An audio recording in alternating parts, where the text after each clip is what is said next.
Hi, in this video I'm going to cover some of the new and very useful features that are included in the PXW FX9's version 2 firmware update.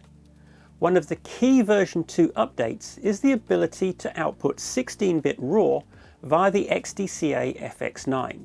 For more information about that, please see the separate video about this feature.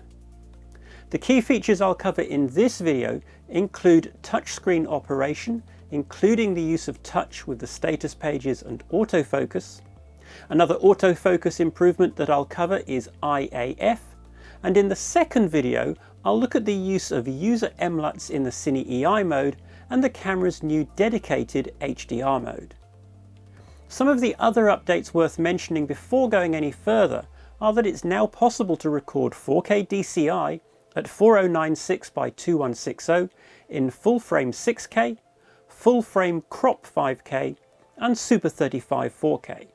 In version 3 firmware, the scan modes will be expanded still further with the addition of a Super 16mm sized 2K center crop mode. In addition to 23.98 frames per second, the ability to shoot at 24 frames per second is also now included.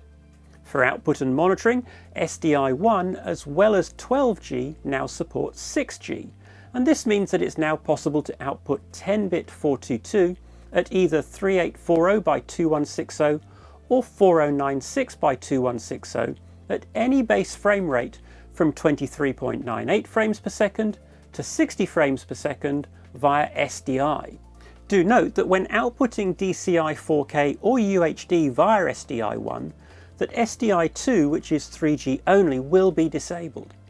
However, the HDMI will also output DCI 4K and UHD at the same time as SDI1.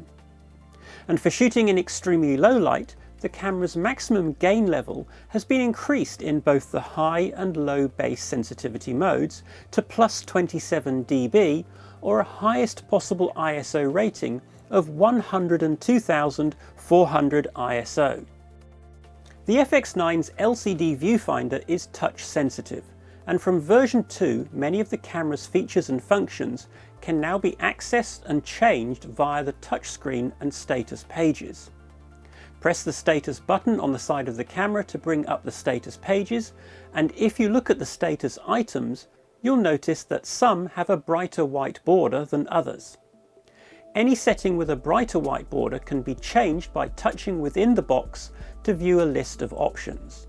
You can either directly touch the option in the list that you wish to choose, or you can scroll up and down through the options to the one that you want. Once you have selected the option you want, touch the Set button.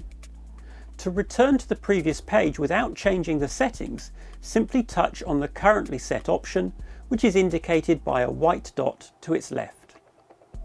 To move from one status page to another status page, you can swipe up or down, and additionally you can also use the multifunction dial to select and change items and to scroll through the status pages.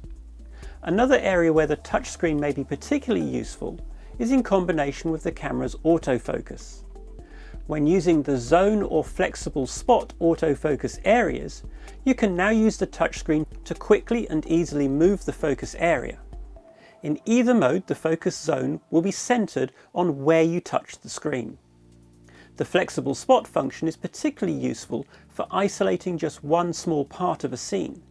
You can also use it to perform focus shifts and focus pulls from one part of a shot to another simply by touching where you wish to focus.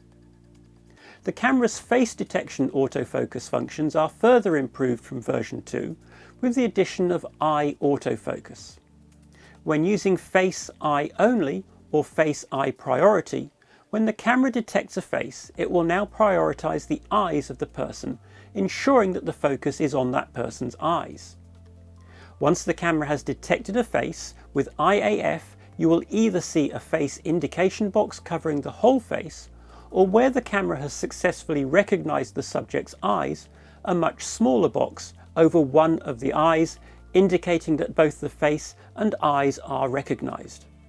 To make working with the autofocus system even easier, you can now assign both the autofocus AF speed and sensitivity controls to a single assignable button. Once assigned to a button, one press of the button brings up the AF transition speed control, and the second press brings up the AF subject shift sensitivity control. AF transition speed control allows you to adjust how quickly the autofocus moves from one focus distance to another, and the AF subject shift sensitivity control determines how readily the camera will change the object or subject that it is focused on to another.